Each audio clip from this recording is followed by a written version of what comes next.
Hello, everybody. Today, I'll be actually sharing with you a story that started 5,000 years ago. Yes, it is the story of metal casting in India. This little figurine, this little figurine that you're seeing in my hand, this is a copy of the dancing girl, the bronze figurine, which was found in the excavations of Mohenjo-daro. And that goes back 3,000 years BCE. So this is cited as the first example of metal casting using the lost wax technique. Lost wax technique, to tell you simply, is, first you create the thing in wax, then you cover it with 2 layers of clay, you allow it to dry, then you fire it. So the wax melts, hence the name, the lost wax technique. Then you pour molten brass into it. Within minutes, it solidifies, and you break open the mold. So by definition, each piece is unique because you have broken open the mold. What is amazing is that this ancient technique is still practiced today in many parts of our country, and not much has changed. Today, what I'm going to talk to you about is how we have evolved this. Now, when you talk of evolving tradition, it seems a bit contradictory, because tradition is something that continues from the past, something that we cherish almost against the onslaught of the modern. So it seems like an oxymoron when I say that, what is evolving tradition? But I realize that ours is a living tradition. And if you cannot preserve it like a museum piece. You cannot preserve it like a fossil, like a mummy from Egypt. More than preserving, it has to be nurtured. And this is what then, if I were to join now my story to this 5,000 years of tradition, it begins only 20 years back when we came from Mumbai to Panchgani, lock, stock, and barrel, with the 2 kids Amin has been talking about. They were very tiny then. And it was, in fact, I started my work with Adivasi artists only 10 years back. And it was under this tree, that the work started when I met Suresh Pungati, an Adivasi artist teacher in one of the schools here. And soon we started growing. And next picture I'll show you. This is our first group of apprentices, in fact, who are now master craftsmen, who are living here in Panchgani. In fact, 2 of them have also got married, and now we are actually growing like a community. One day what happened, I noticed a lot of whispers and some secretive thing going on between the craftsmen, the apprentices. And when I asked them, they showed me this. They were making it as a birthday present for Suresh sir. Now the irony, I tell the story of Devrai Art Village with this. Because the irony is that if this boy hadn't come hadn't come to us, he could have been recruited by the Naxalites and could have been using a real gun. So one realized that if you're thinking of sustaining art, you have to think of the artist. Caught in the crossfire between the Naxalites and the police, the state, without any marketing facilities, he has very little choice left. And this is how we began. And so then one had to think about how to make it into a living for them. So can you see this gun now? This is stone, and this is brass. Now this fusion of stone and brass, this technique was never tried in the 5,000-year-old history of this art form, which is now known as Dhokra. So it began with a very simple desire in my mind. I had seen statues made in metal and statues made in stone. Could we put it together and integrate it into one whole? So with 2 years of experimentation and a lot of hard work, we finally cracked it. So this was our first piece, Nature Goddess.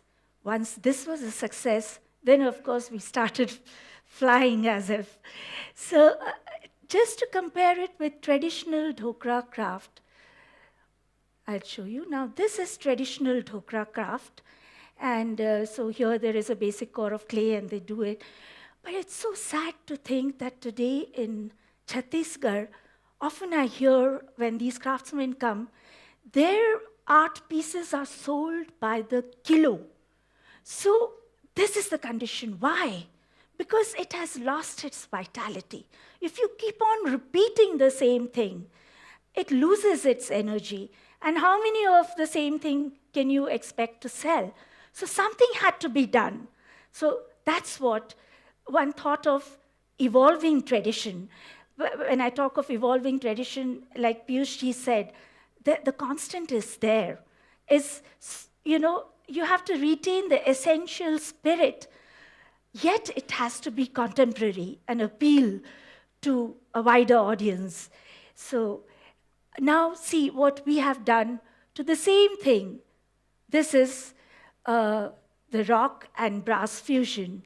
Once we started, of course, bigger pieces using 2 stones, chameleon, pigs flying, peacock in our garden, which is installed there. And now this was a very big thing which we did last year, this 12-foot statue of the winged human taking off from a pile of books. This was installed in Delhi University, Hindu College. And you can see the wing. Why I'm showing you this is that this wing was made with about 1,000 feathers made in wax. And lost wax technique of metal casting has its inherent risks. Because when you're pouring brass into it, molten brass, it need not reach the end. So when it was being broken open, we had our hearts in our hands. Is the brass reach the end? Luckily it had. Otherwise, we would have had to do the whole process.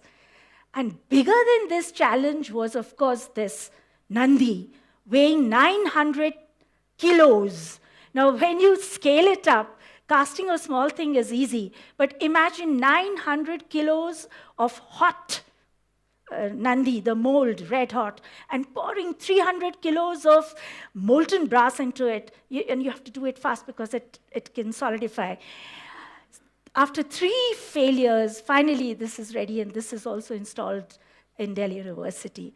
I will show you a little process video to give you an idea how from stone till the end, what goes into it.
So tradition is really like a tree. The more deeper you go, the more the branches spread, and you get fruits.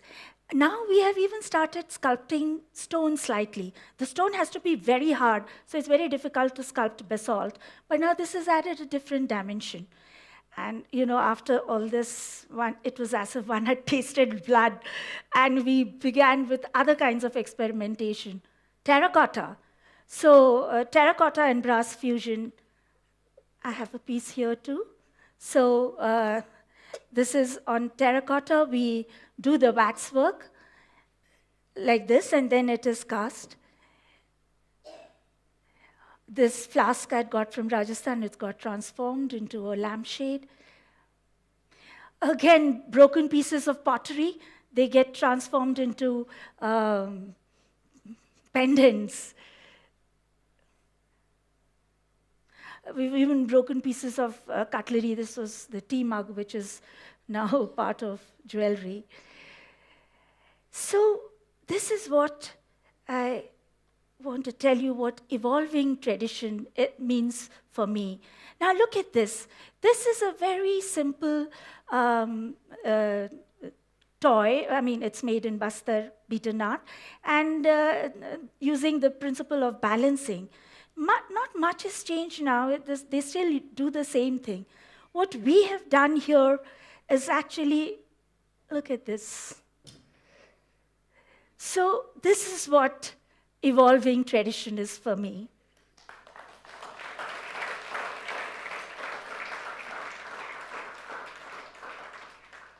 Again,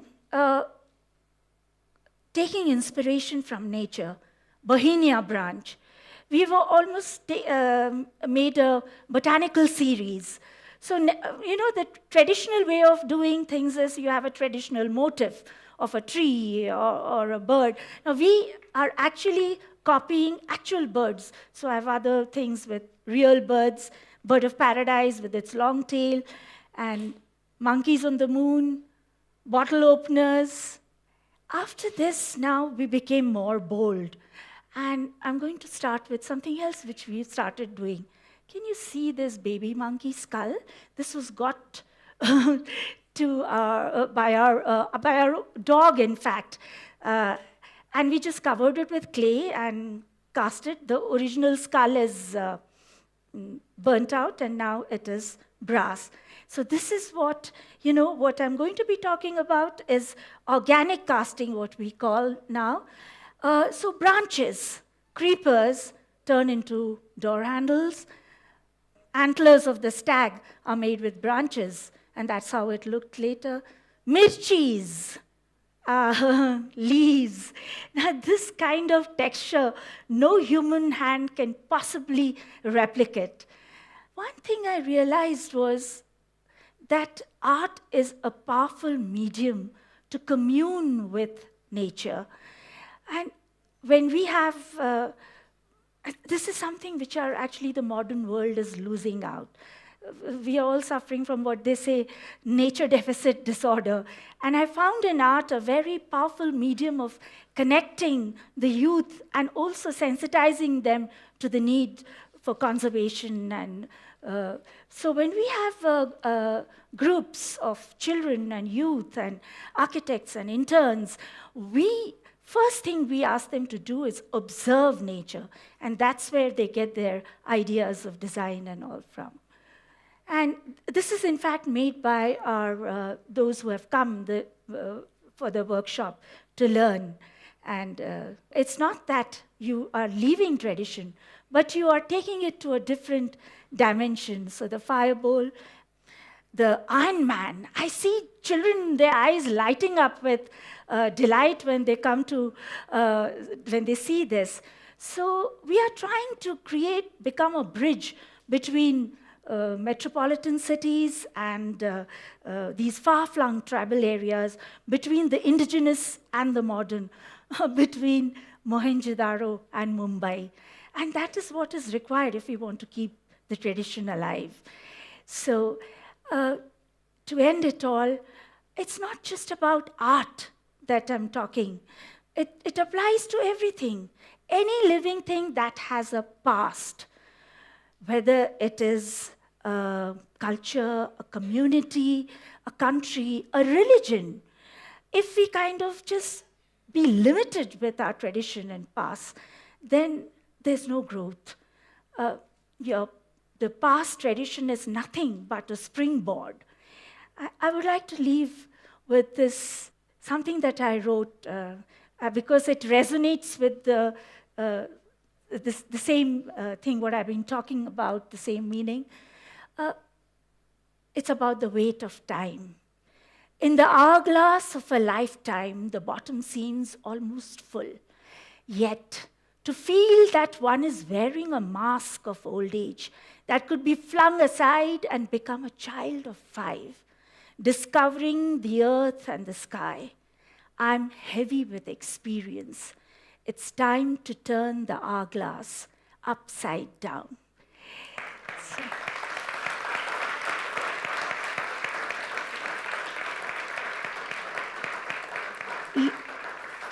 ladies and gentlemen, thank you so much for taking time out and coming and listening to this story.